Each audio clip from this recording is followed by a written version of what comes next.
Hello everyone, আসসালামু আলাইকুম। আপনারা অনেকেই দেখতে চেয়েছিলেন দোয়েল এগ্রো চ্যানেলের ওনারের ওয়াইফ শম্পা আপুর হলুদের ভিডিও। তো আজকের এই ভিডিওটা ছোট্ট করে আপনাদেরকে সেটাই দেখাবো। তার আগে চলুন আপনাদেরকে কিছু কথা বলে নিই।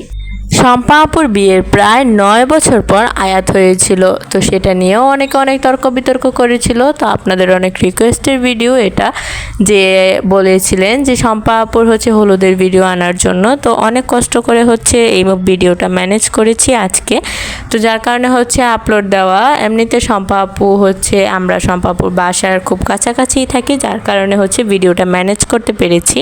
তো আজকের এই ভিডিওতে আপনাদেরকে শম্পা আপুর সেই হলুদের ভিডিওটা দেখাবো। আশা করছি খুব শীঘ্রই শম্পা আপুর বিয়ের ভিডিওটাও আপলোড দেব। এবং তার আগে চলুন আপনাদের কিছু প্রশ্নের উত্তর দিয়ে নিই। এমনিতে আপনারা অনেকেই জানতে চেয়েছিলেন যে তারা এবং তালিম বর্তমানে কোথায় রয়েছে এবং তারা কি প্রেগনেন্ট কিনা। তবে না, আপনাদের কথার উত্তর মতো যে তারা হচ্ছে এখন বর্তমানে প্রেগনেন্ট না।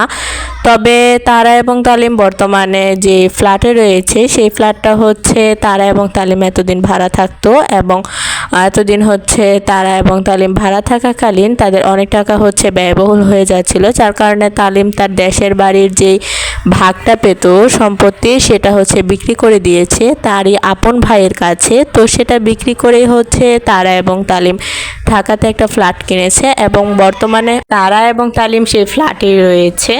এতদিন হয়তো বা আপনারা তারাকে সালাম ভাইয়ের চ্যানেলে মাঝে মাঝে দেখেছেন, কিন্তু এখন হয়তো বা দেখা যাবে না, কারণ হচ্ছে তারা এবং তালিম এতদিন সালাম ভাইয়ের বাসার পাশাপাশি থাকলেও এখন তারা হচ্ছে গ্রাম থেকে ঢাকায় চলে গেছে। তো যার কারণে এখন আর তাদেরকে সালাম ভাইয়ের ভিডিওতে দেখা যাবে না। তো শম্পা আপুর যে হলুদের ফুটেজটা দেখেছেন আপনারা প্রথম দিকে, সেটা হচ্ছিল শম্পা আপুর হলুদের ভিডিও, এবং সেই ফুটেজেই হচ্ছে শম্পা আপু ছিল গ্রামের মধ্যে। তো সেখানে হচ্ছে কিছু ছবি তোলা হয়, তবে আমি সেই ছবিগুলি কালেক্ট করতে পেরেছি।